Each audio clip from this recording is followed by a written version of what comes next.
If you were broke and desperate, would you become a prostitute? Would you be a gigolo? I would be in such high demand that I think it wouldn't make sense for me not to. You do have a certain demographic. Yeah.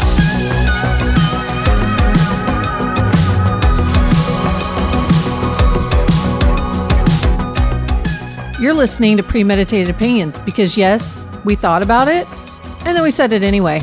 I'm Pamela. And I'm Josh, and we are two people who somehow share a brain and decided to weaponize our brains with microphones.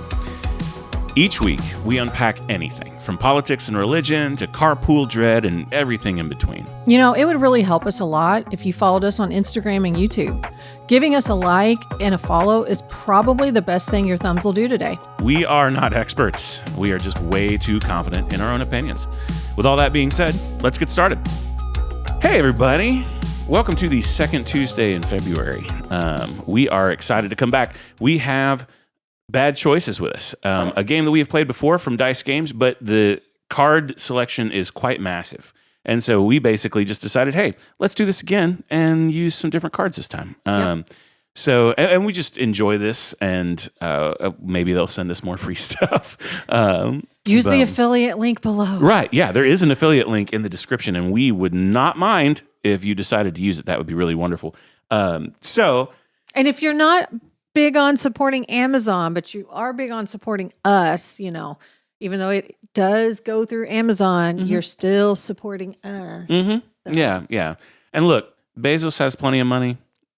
We should be able to have some. Yeah, and maybe he'll let us ride on his yacht. Right. I saw this week that, and this is just a total. This is bonus content for you, live and in real time right now. I saw this week that from 2019 to now, Jeff Bezos' wealth has increased from in the $30 billion range to the $600 billion. Oh yeah, all range. of them. All of them. Zuckerberg, Elon, all of them have. It's a ludicrous amount of money. It's hilariously stupid amount of money. It's crazy. It is by design. Yes, it is. It's by design. So anyway. And then just to add more optimism and happiness to our dialogue, I also read in The Economist this week that the new median income for a middle-class family in 2026 is now about $140,000 a year. Whoa. And what they're basing that on is what middle-class families could afford in the 80s, 90s, and early 2000s. So homeownership, expendable, their standards were homeownership, expendable income that allowed for vacations. And there was something, I think, 3 kids through college, not at the same time, but 3 kids through college. And there were a couple other measurable things.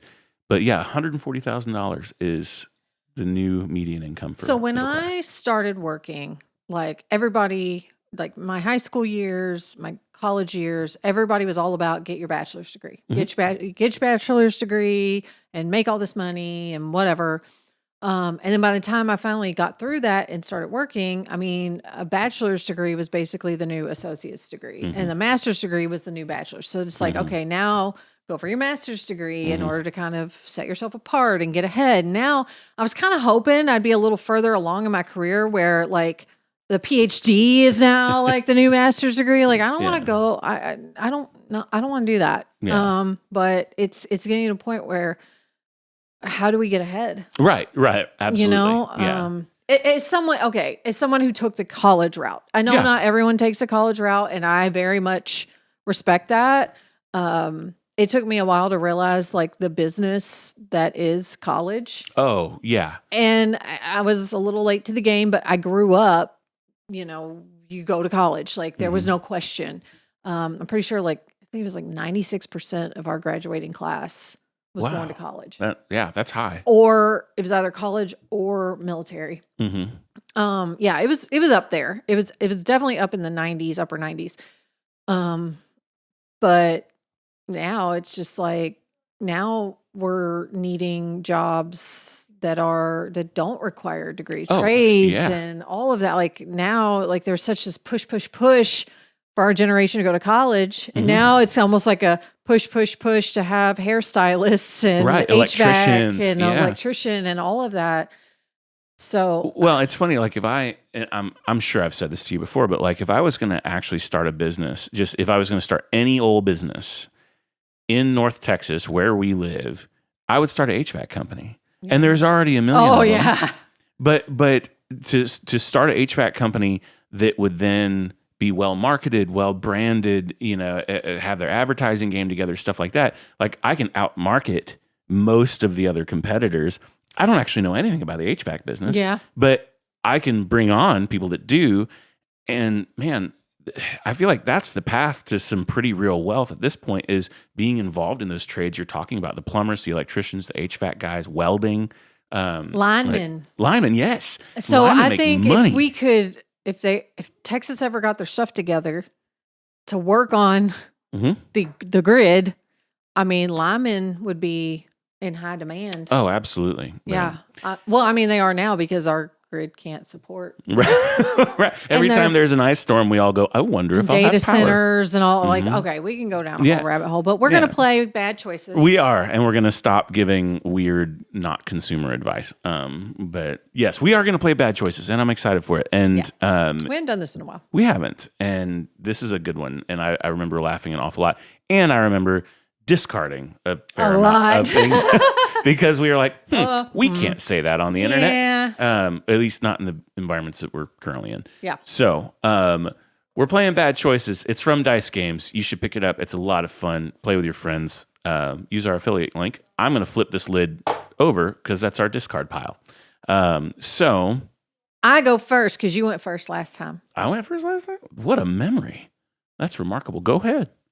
Okay, do we need to like pull up the episode? No, I trust you. Okay. I'm pretty sure you went I'm first. impressed. Oh, okay. Here we go. You ready? I hope so. Okay. Get your mind ready. Would you ever take life advice from a psychic? Yeah, have you ever? No. Have you ever gone to a psychic? I've not gone to a psychic. I've done a tarot-ish reading. Yeah, here's kind of my official position. When it comes to psychics, tarot readings, things in that vein, I'll even kind of lump astrology in there a little bit. I think that they are interesting tools to help us ask new questions. Okay.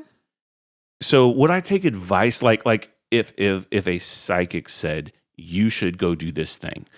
I'm not going to. That's not going to be the only influential piece of my decision. Mm-hmm. I would take the feedback into account. Like, what if she told you need to play the Powerball tonight? Oh God, yeah, I go play the Powerball. That's low stakes. Okay. Yeah. Okay. So low stakes, yes. Okay. I would just blindly take the advice for the fun of it more than anything else. Okay. Like to be able to say, yeah, my psychic told me to play the Powerball, and so that's why I lost. But what if you won? But what if I? But that would I would continue going to that psychic.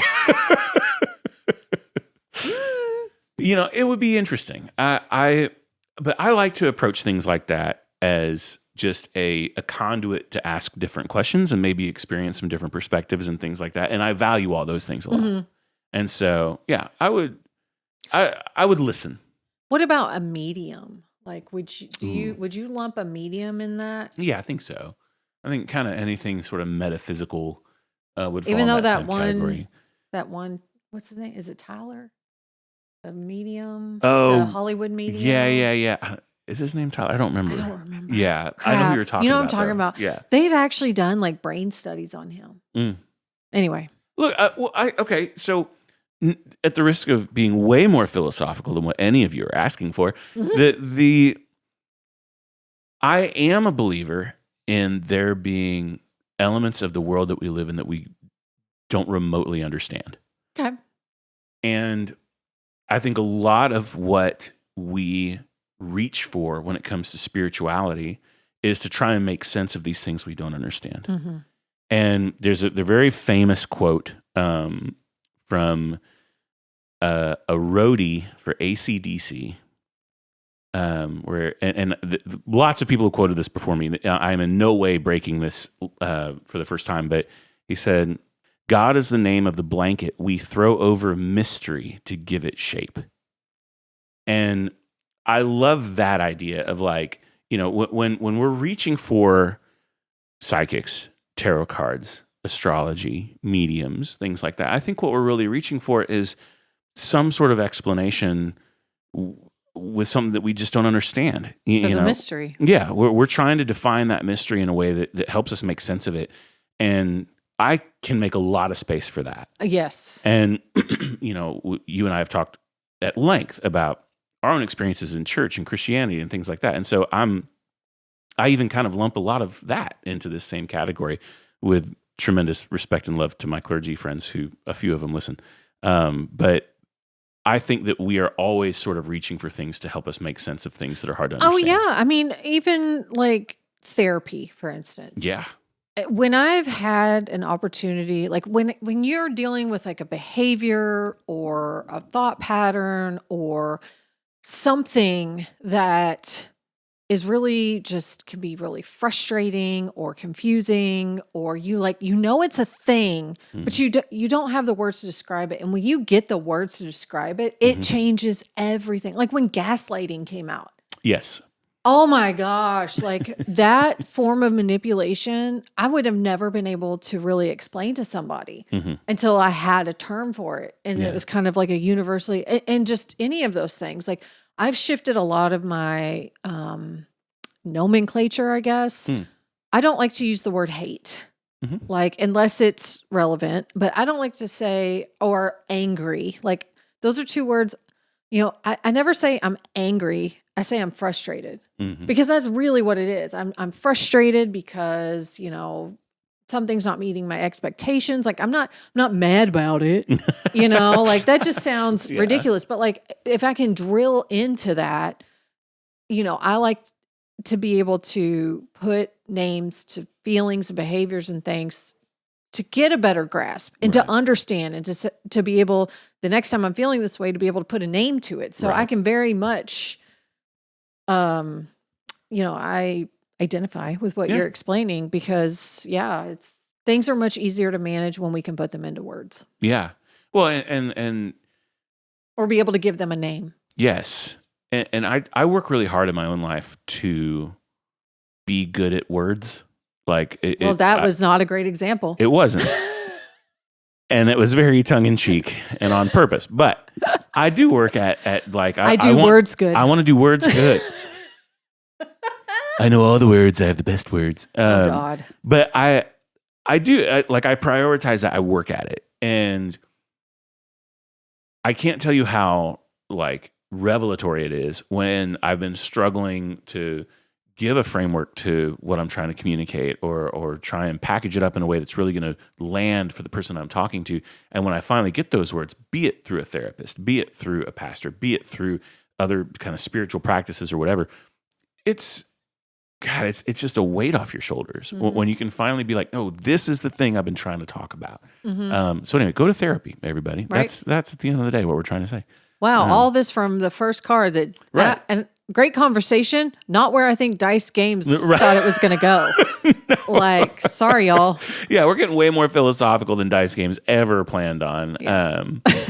Oh, this is fun. Oh, God. Have you ever created a fake social media account to spy on somebody? No. Okay, that doesn't sound like you to me. No. Yeah. No. You'll spy with your full face.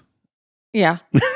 I mean, I have gone through, I could probably be a PI, and I've actually considered it. Like, you'd be real good at that. I can put puzzle pieces together and figure out what people are doing and all the things. Like I can find out more than you ever wanted me to know about you. And sometimes I've messed with people before, like with that kind of information, but no, I've never created a fake social media. Yeah, I haven't. And we kind of talked about, I think we've talked about this before. Like, I'm just not, at least not anymore. I'm not insecure as I was. I don't feel jealousy anymore. I'm pretty secure in who I am. And, it's a struggle. Confidence and worth and all of that is a struggle still. It's a journey. But I'm at a point now where, like, when it comes to relationships or friendships or whatever, I like if you want to do something else, and go do something else. Yeah. Like I am not going to convince you Mm-hmm. to hang out with me or be friends with me, or I've really like if you are bye. Right. Bye, Felicia. Well, and I'm a big believer in just going where you're wanted. Like spending time with people that are interested in that time being spent with you. And I wasted a lot of some of my kind of late teen years really chasing after relationships that were a complete waste of time.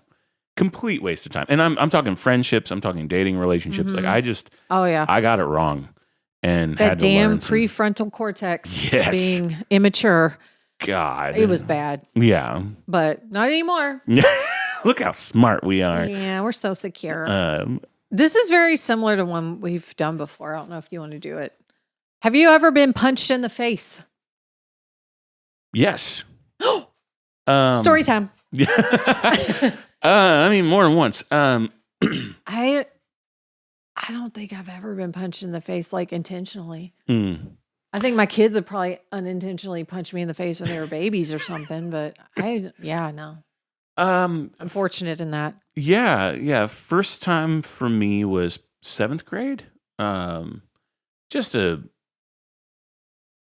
a kid who was such an ass and such a bully, and he was kind of a lot smaller than me, actually. So when I was in 7th grade, I hadn't really hit my growth spurt yet, but I was already kind of on that trend. And so I was one of the taller guys in my class. I was skinny as a rail, so I had no weight on me at all, but I was tall. And this kid who drove everybody crazy was just running his mouth. And I remember saying something like, dude, no one cares what you say. And he just reared back and punched me, and he hit me, and I remember, I swear to God, this is exactly what I remember. He hit me, and I kind of stood there stunned for a second, like I was just surprised that this happened. And then, honestly, the next thought in my head was, that's it? Yeah. Like, I expected worse than that. That wasn't that bad. And he had already turned and started kind of hustling away. I was going to say, did he tuck his tail? I won't say he tucked his tail, but he was moving on. And this was at school. There were adults around. I knew that if I was going to retaliate, that it was all going to come back to me. And I was like, it's fine.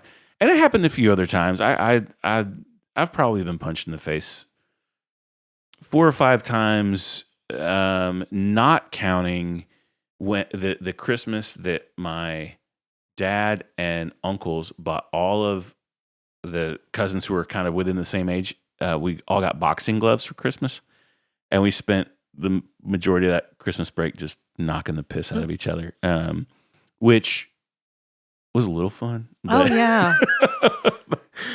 Like, so I think I can. I thought you were going to say the Christmas when the Hulk hands came out. Oh, dude, the Hulk hands! I really missed out on those. Yeah, Logan's got some. He does. That'd be a lot of fun. Yeah. Now you're not missing much. The punched in the face thing. It's. I don't know. I mean, I've gotten into some girl fights, but that was more like hair pulling, and girls fight different. Yeah. Yeah. So. Yeah, I don't need to do any more fighting. Too old for that.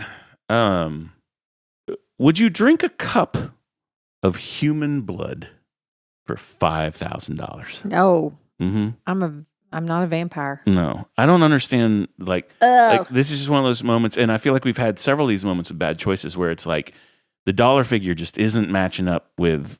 Like, oh no. Like, well, okay, so I actually went back and read the rules, and it makes more sense. If you go by the rules. Educate us on the rules. The object of each turn is to ask a player a question that you think they will say yes to. Mm-hmm. Oh. Yeah, that makes sense. If they say yes, which you can only say yes or no. Mm-hmm. That's it. If they say yes, you get to discard your card in the pile. If they say no, you must keep the card and try to use it again later. Mm-hmm. So Okay, that does make a lot of yeah, sense. yeah. When I went back and read it and was like, oh, okay, these numbers make more sense because we're not playing it like they created it. Also, would you get a lot of enjoyment, or really any enjoyment at all, from being a member of the opposite sex for a day? Oh yeah. What do you think you would enjoy the most? No consequences, like doing whatever I want. Like I was a big tomboy growing up. Mm-hmm. My mom had said like my dad wanted a boy. Mm. Of course, back in the 80s, they didn't have ultrasounds. So he, you find out when you come out. And so I think I spent a lot of time kind of trying to be a little more boyish, growing up, in order to make my dad feel like he got what he wanted. Yeah. But no, I would love I would do it. Absolutely. Mm-hmm. I'm starting to feel like people are going to take that as like, I'm interested in being trans. Like, that's not what we're saying, ladies and gentlemen. No, I do appreciate being a female, but like, if I could be, Yeah. Could you imagine my personality as a guy? You would be kind of unstoppable. Yeah. Oh. Yeah. In fact, maybe it's best for the rest of us that never ever happens. Mm-hmm. Yeah. I'm not sure we're ready. I mean, I would enjoy being a member of the opposite sex for a day just for the hilarity of like being all these 6'5". Right. Yeah. I mean, it would be entertaining. Oh, I would be a short man. I mean, not short. I'm 5'7", 6'7", somewhere in there. Yeah. You would be on the less tall side, but no, this is a fun one. I would totally do this for a day. I don't know that I'd want to stay a woman, but I'd check it out in the interest of science. Yeah. All right. No. Nope. Okay. This is another shock value. Perfect. If you were broke and desperate, would you become a prostitute? Would you be a gigolo? I would be in such high demand that I think it wouldn't make sense for me not to. You do have a certain demographic. Yeah. It's a demographic that is difficult for me to connect with. But the reality is, I'll do what I have to feed my kids. Well, I've been broke and desperate, and I became an Uber driver. Yeah.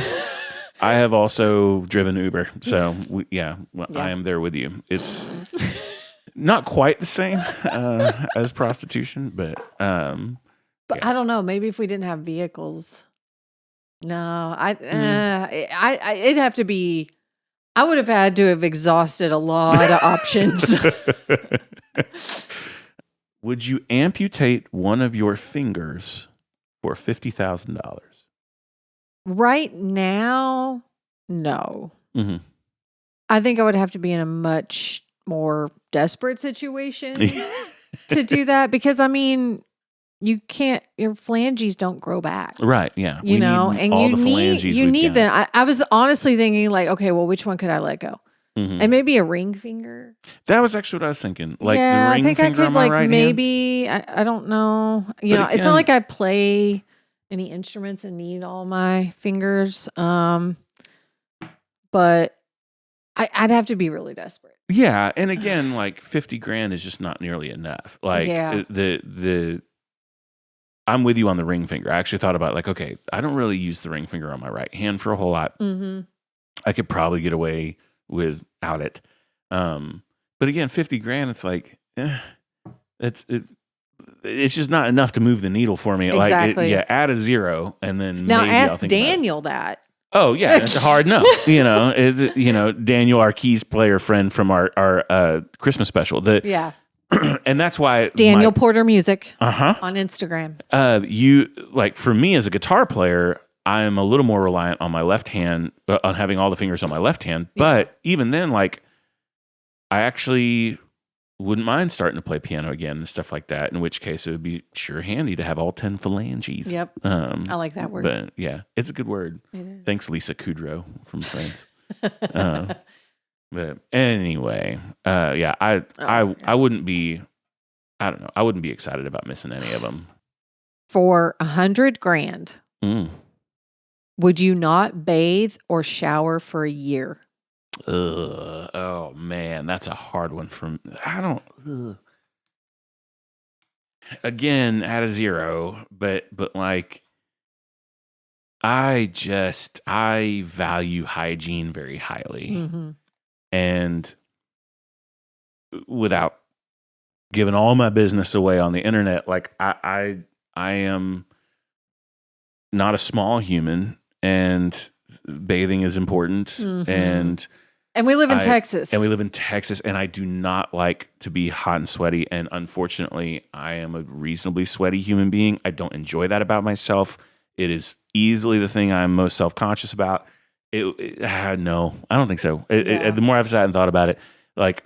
Not for a full year. I mean... Maybe I might do it for a couple weeks. Yeah. Maybe. Yeah, and warn everybody. Maybe a month. Maybe. Okay, well, what month is it? Right. Are we talking August? Or right. Are we talking January? If it's August, absolutely not. Right. And then does being in the pool count? That was exactly what I was going to say. Of course it was. Are we counting pool time? Because if we're counting pool time, I can buy a little more time with that. You know, chlorine's kind of terrible for your skin. It's basically bleach. Yeah. But it'll keep you from getting real Unless smelly. we had a saltwater pool, which we don't. And now we're really going down a rabbit hole. And Leia's over there lapping it up. I know the answer to this, but I'm going to ask it anyway because it's fun conversation. If you were a police officer... would you be a dirty cop? A dirty cop? Like... Corrupt. Oh, no. No. Yeah, of course not. No. Well, I wouldn't be a cop. Yeah, I wouldn't but, either. I wouldn't be very good at it. I would be working toward, like, turning the attitude around cops. Yeah. You know, like, not the attitude toward them and all of the controversy over the last decades. But being part of the shift of like, hey, why don't we be better people? Right. Yeah. You know, why don't part we, of the change here? Yes. Yeah. Yeah. No, I couldn't. Like, I'm sure there were moments I'd be petty as hell. Yeah. And same. I think there were times when I would probably pull people over who've harassed me at some point, like just to scare them a little bit. Right. Yeah. Throw a little down. Throw down a little authority. In my transition. Right. And my man cop for a day. Right, exactly. Let's combine those two cards. So you could be a man cop for a day. But no, I wouldn't be corrupt. I would not. No. Well, and I don't see a lot of point. Like, it's true. Like I can be petty and I can be whatever. I do not see the point in being a dick to be a dick. Right. Like yeah. I don't agree with that. Yeah. The corruption is not interesting to me. And again, I'm secure and right. Yeah. Okay, here we go. Would you tattoo a teardrop on your face for $100,000? Oh. Okay. I have a plan. It's not a no. I have a plan. Okay. I would shave my beard, have the teeniest teardrop possible, like on my skin, and then regrow my beard. Because I know they're typically done at the corners of your eyes. Yeah. It's like on your cheek. But it didn't specify that. It said, on your face. I don't have that luxury. Yeah, that's true. I would just get it laser removed. Like after the due process or whatever. Right. What's that called? The statute of limitations. Right. When the statute of limitations was up, then I would Yeah. No, but honestly, I would I don't know. I think I might rock it. Probably. Because I definitely look like a criminal. And so I would want people to have questions. Right. That's healthy. Yeah. And I would come up with like fake stories. Like, That'd oh, be I'd have fun. fun with this. Yeah. Okay, sorry, but this was your question. No, So it's all skate. Under your beard and then you grow back. Yeah. Okay. Yeah. But I also like so to piggyback on your idea, I would also exhaust the statute of limitations and then shave my beard and have it lasered off. Which actually, I wonder if I don't know how that would affect my beard growth, but I don't know. Thankfully, I'm not going to do any of that. So, yeah. But it would be scar tissue after the lasering, and normally you can't grow. So then you would just have a teardrop, like empty patch. Mm-hmm. I think I know the answer to this question, but I'm going to ask it anyway. Have you ever talked your way out of a speeding ticket? I'm not sure. Okay. I'm not sure. So, okay. What had happened was I was working in downtown Louisville. I was still living at home. I was probably early 20s. And if like driving home in rush hour in Louisville is just annoying. Like it's not like miserable like it is here, you know? Yeah. It's just annoying. And this is when I was working and I was going to school. And for whatever reason, I didn't have to go to school that day. And so I was just driving home. And I got really close to my exit. And I think it was actually like the next exit. Well, the exit before, there was an on-ramp. And I drove this little crappy Toyota Corolla. And people just never saw me. Like anyway. So he gets on and he almost hits me because he just doesn't see me.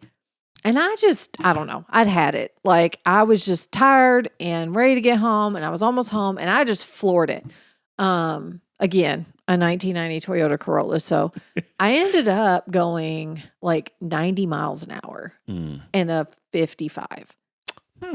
And I got off the exit. And when I got off the exit, there was a undercover Jeep Liberty behind me with its lights on.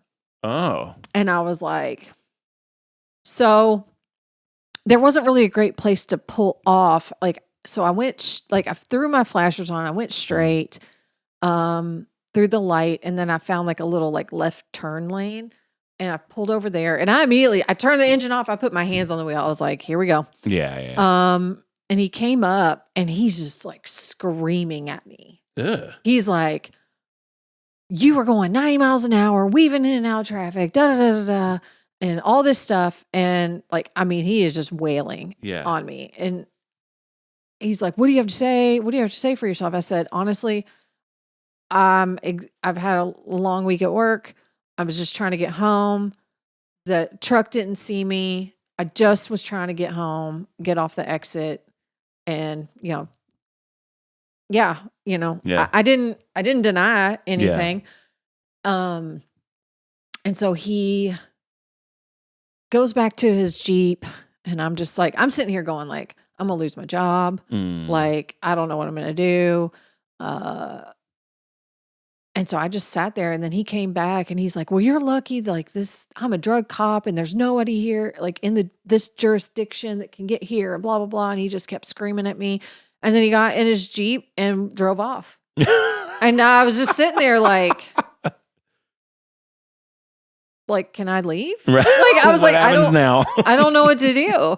And so I just started the car and went on. And I was like, well, I guess I'll have a bench warrant if, Right. But I mean, so maybe. it sounds close enough. I was honest. I was just honest with him. I'm like, this is what happened. You saw traffic. Right. Like I'm just, it's been a long day. Yeah.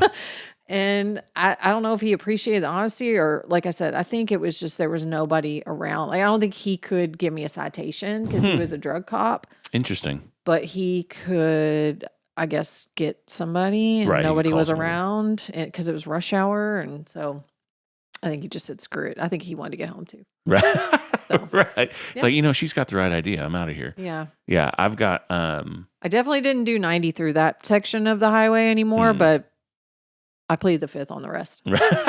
Yeah. I think I've talked my way out of a couple of tickets, but the one that stands out that I probably, like, I'm not super proud of, but at the same time, I think the logic holds up is I was actually in South Lake getting on 114, and I was and for those of you who aren't North Texas people, this is a major highway that runs between kind of the Fort Worth area and the Dallas area, and South Lake is littered with cops. Yes, littered with cops, and South Lake specifically is a very heavily patrolled area, and they'll ticket their grandmothers. I mean, they don't care at all. Nope.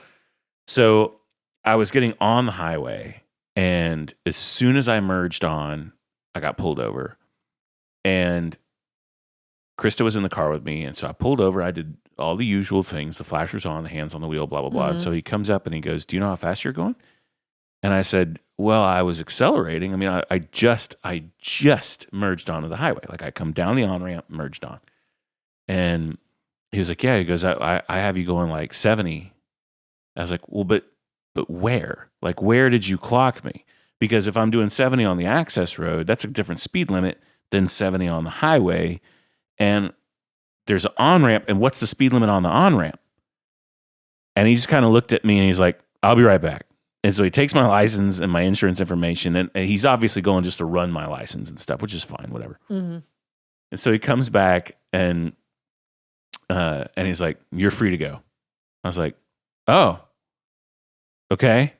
And the best I can tell is he actually clocked me. He clocked my speed while I was accelerating down the on-ramp. Or they could have been looking for somebody. Yeah, that's true. Or they could have been like on a bench warrant quota or something. I don't know. Yeah, but it was strange. Yeah, I mean, it's 65 through there. Mm-hmm. So 70 is not unreasonable. I mean, I've seen people just go hog wild. Wait, is it my turn? It is, yeah. Okay, I don't know if you have, but I know you should. Have you ever tried out for a reality TV show? Oh, actually, you have. No? Well, I never actually tried out. You wanted me to. You and Krista and Josh wanted me to. No, I was talking about the Jeff Goldblum thing, but I don't think that was a TV. Oh, I mean, so it was through Variety magazine, so it wasn't really a TV thing, but it was a truly hilarious and silly little brief season of life. The question is, have I ever tried out for a reality TV show? So specifically a reality TV show, no, I have not tried out. Mm-hmm. There was a show that was casting a little while back that was based on like backyard barbecue guys, and I think you sent me that link, and we're like, you should do this. And my problem was all of the audition process was falling in a very busy season of my life, and I just couldn't see a way for me to really do it.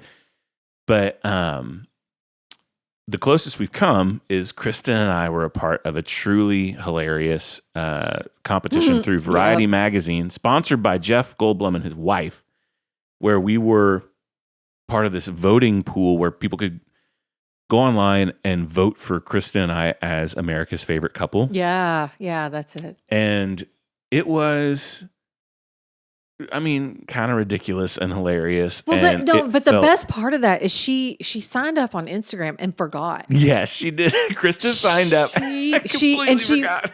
And then she gets this email and she's like they'd been selected as whatever, one of the couples. And then she had to tell Josh. Right. Yeah. And then she had to tell me. And that was a truly hilarious conversation because anytime that Krista is nervous to tell me something, the conversation starts the same way. She starts, "So," and then that's my tell. That's how I know that she's like a little bit like not excited to loop me into what's going on. And so that's how it started, and I knew I was in for something. I don't know. Mm-hmm. And then she explains the whole thing to me, and I was like, "Okay, so what do I have to do?" And she's like, "Basically nothing."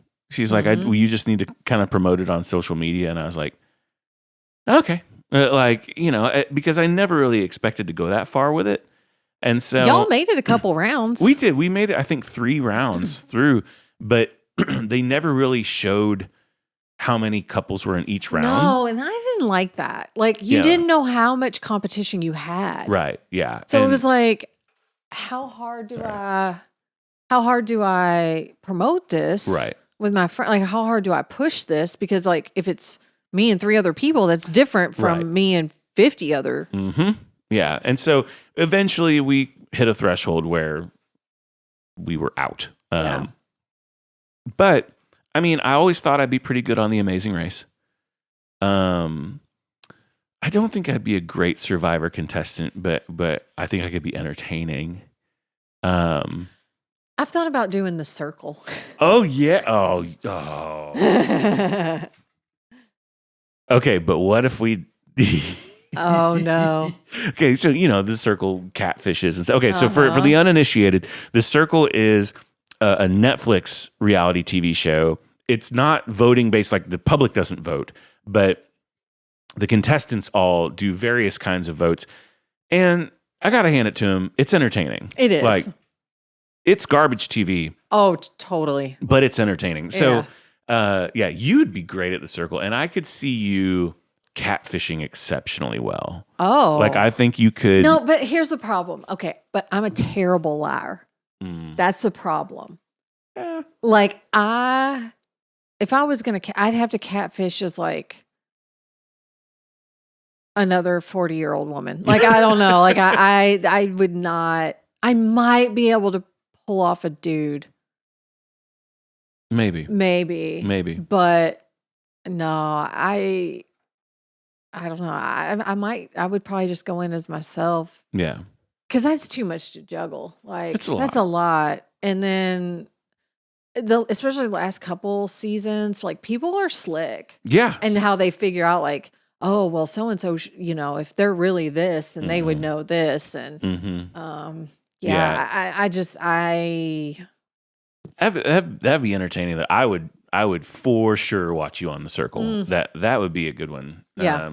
I think I would be good at that. I think I would get so bored. Like, because on The Circle, everyone's isolated.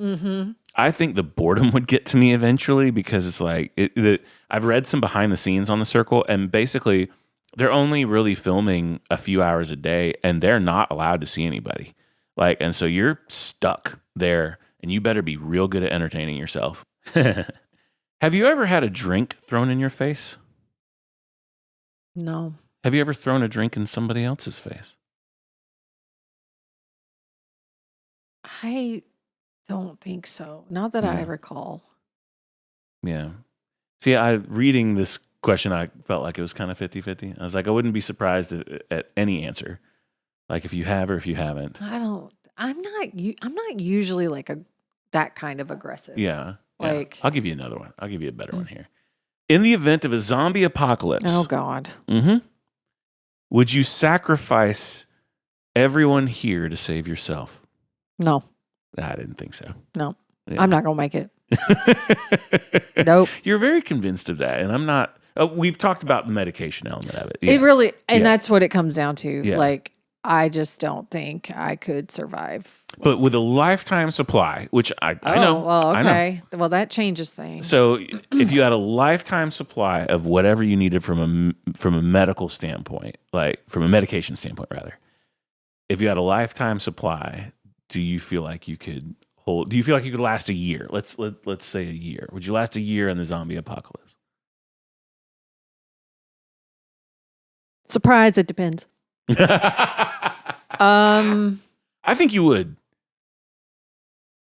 I mean, I'm pretty resourceful. You are.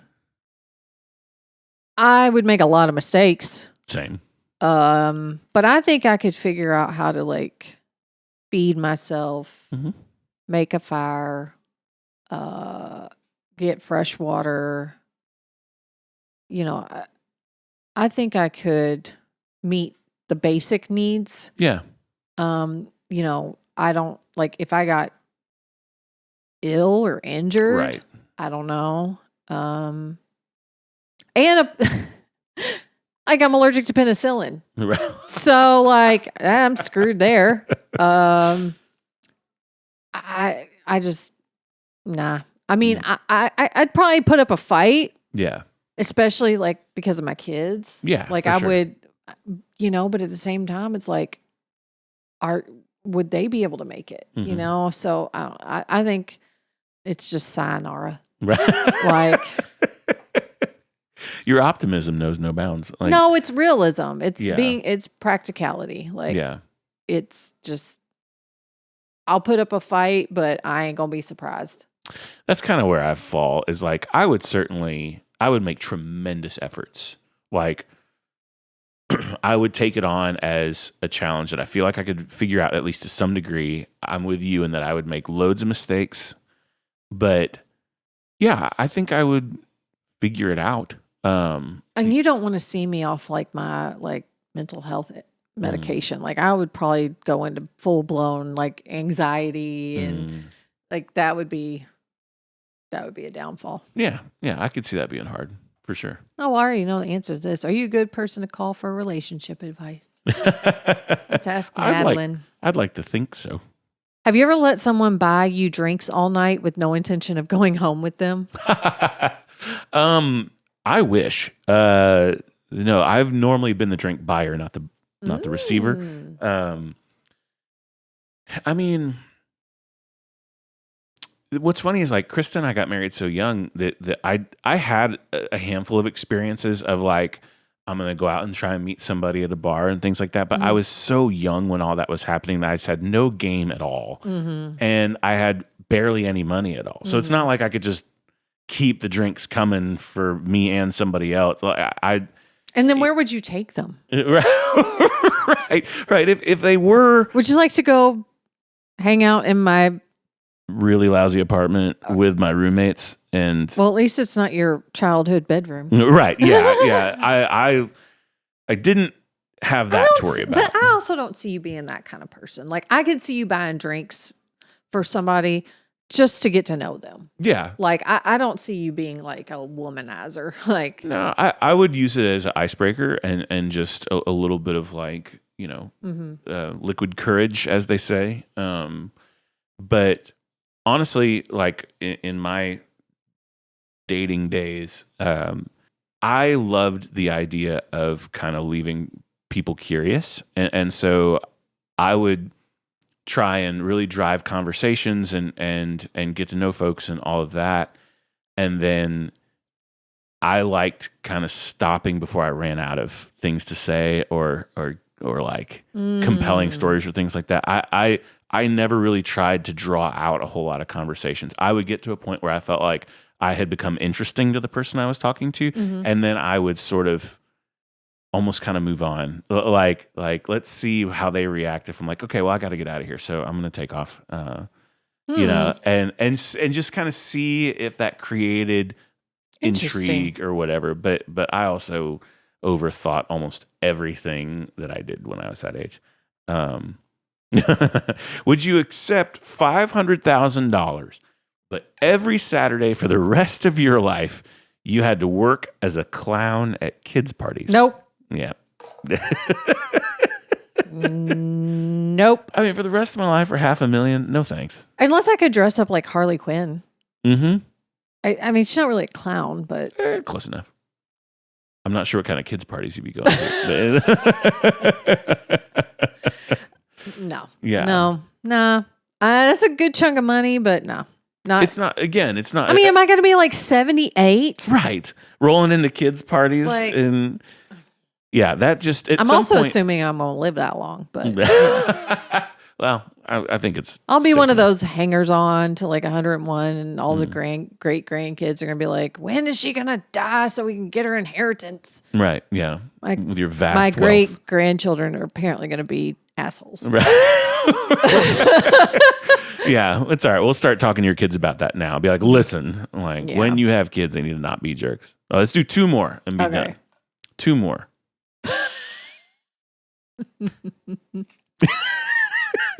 The way you're looking at me is scary.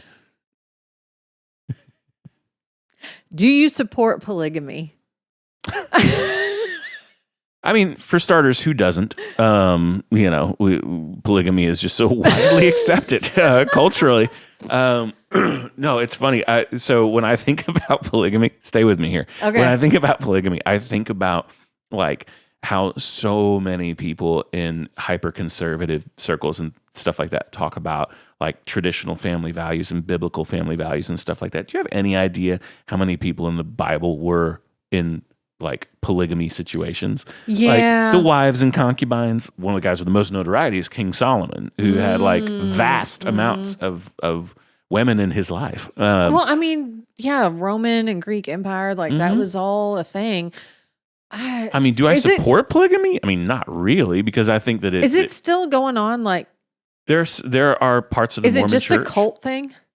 It is typically linked to culty It's illegal, things. right? I think so. That I think it's federally illegal. I think there are some states who have made, I think particularly the state of Utah, has made some concessions. And I also think that in some circles, it's a look the other way situation. Like a lot of leadership kind of just doesn't prosecute. Did you ever watch that show Big Love on HBO? I didn't, but I have been told that it's awesome. It's so good. Yeah. But it is like, it's that situation. So it's Bill Paxton. Bill Paxton. And yeah, he's married to 3 wives and they have 3 separate homes. And but it starts out like his wife had cancer. And so they thought that she was going to pass. And so because of their faith, he took a second wife. Wow. And then I guess she ended up surviving, obviously. And then they ended up like with a third, but they all lived next door to each other. Yeah. And they all shared like a back, which my thing is like, come on now. Like, because the houses were really close. Like, people aren't going to notice, but I guess maybe he always just went into like the one house with like the first wife and then would go like through the backyard. I don't know. Yeah. Like, did y'all just not have guests? Like, what? There's no. People going to be figuring that out. Yeah, they are. And do I support it? No. Like, I think that it's something that happens even still to this day, but I think that it's fundamentally a bad thing for women. Yeah. I mean, it's a. I don't know. Does it go the other way?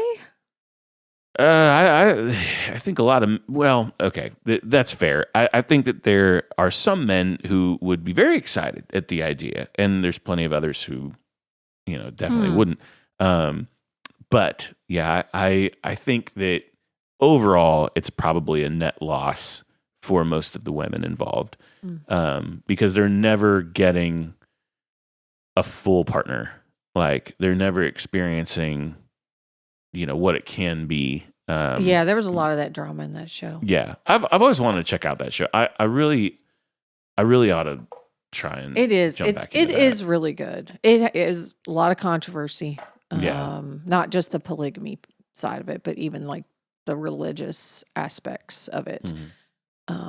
Yeah, but listeners, let us know. Do you support polygamy? Yeah, right. Yeah, comment. Are please. you in a polygamist relationship? Let us know. We've got questions. Yeah, we will have you as a guest, like very quickly. Okay, so I'm going to ask this with your. This always applies, but saying it out loud with your full veto capability. But I just think it's kind of entertaining. Have you ever had a crazy ex?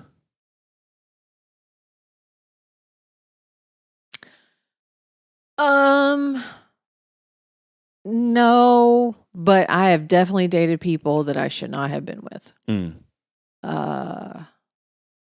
Yeah. But no one who just kind of went off the rails when things ended. No, because they usually ended them with me. So I was probably the crazy ex, to be honest. Yeah. Yeah, I was very fortunate. I didn't again, got married super young. So I didn't have a lot of like dating as a grown-up experience. And thankfully, I mean, of the people that I dated kind of throughout high school, early college and things like that, a lot of them were pretty well-balanced human beings, and a couple of which I've kind of maintained some friendships with to this day. But yeah, I just didn't really have that experience. I didn't have to navigate that kind of stuff. So if you've had a crazy ex, dear listener, We would want love to know about it. all the details. Yeah. All the deets. Yeah. Spill the tea all the way. And yeah, we'll basically turn it into a Bridgerton episode, which, by the way, Bridgerton is back. Oh. And we haven't dove into it yet because we've been trying to finish Stranger Things. Yeah, Stranger Things. I love Bridgerton. Yeah. I don't know why. Like, normally that kind of stuff I don't get into. I got into Downton Abbey because it started with the sinking of the Titanic. Yeah. And I got hooked on that. And then that was a great show, though. It was. It really was. And then Bridgerton. Again, these are just not shows I would normally gravitate toward, but it was the music. Yeah. The music. I was like, I loved how they took current day songs and made them into, what do you call that? Or like instrumental? Classical string ensembles, basically. Yeah. And they were so good, though. So it's a lot of fun. Yeah. But anyway, we would love to hear more about your exes. And so please feel free we like to hear about the us. drama. We don't want to be involved Right. in it, but we want all the, I mean, come on, Hot Mess Madeline. And if you haven't watched that already, what are you doing? Yes. We have episode 2. Yeah, man, episode 2 is some good content too. And I laughed out loud so much editing that episode. Spicy. It is spicy. And I actually took out a couple of spicier parts that I just was like, ooh, that's pushing it. And so I got to see them outtakes. I need to. I was there and I don't remember. Yeah, it was quite the day. We were drinking mimosas. We were, yeah, and it was a lot of fun. Oh man! But no, she delivered some good. So if you're not subscribing to Substack, you're really missing out on some prime content. You also are missing out on watching me not walk on ice. The material, not the federal agents. We do need to clarify. Yes, yeah, that has multiple meanings right now. So that is also available to you. There's some good stuff on the premium side of things. So do yourself a favor, check it out. It's worth your time. It's over on Substack. As always, like and subscribe to us on YouTube. We're very, very grateful. We're also on Instagram and TikTok. Please find us there. That's awesome. Yep. Oh, and Facebook. I never mentioned Facebook. I don't know why. Find us on Facebook too. Give us a little like. We don't really love Facebook, but we feel a need to have it. Yeah. And so, we're on there. Yeah, we're on there. But Instagram, TikTok, those are your better bets. YouTube, Substack. Definitely YouTube and Substack. Yeah. And so anyway, we're so grateful that you joined us. We hope that you learned something really weird about us during this episode because some pretty interesting stories were shared. Yeah. So yeah, have a wonderful week and we will be back in your ears in the next 7 days. Well, that's it for Premeditated Opinions, where the thoughts were fully baked and only mildly regrettable. If you enjoyed today's episode, congrats on having truly excellent taste in podcasts and opinions. Following us on YouTube and Instagram is a quick and easy way to support us. So if you liked literally anything about today's episode, please like and subscribe. Also, send this to someone who needs to feel seen, dragged, or both. We'll be back next week with more unsolicited insight and emotionally responsible spiraling. And until then, please stay hydrated and behave yourself in the comments. But if you don't, at least make us laugh.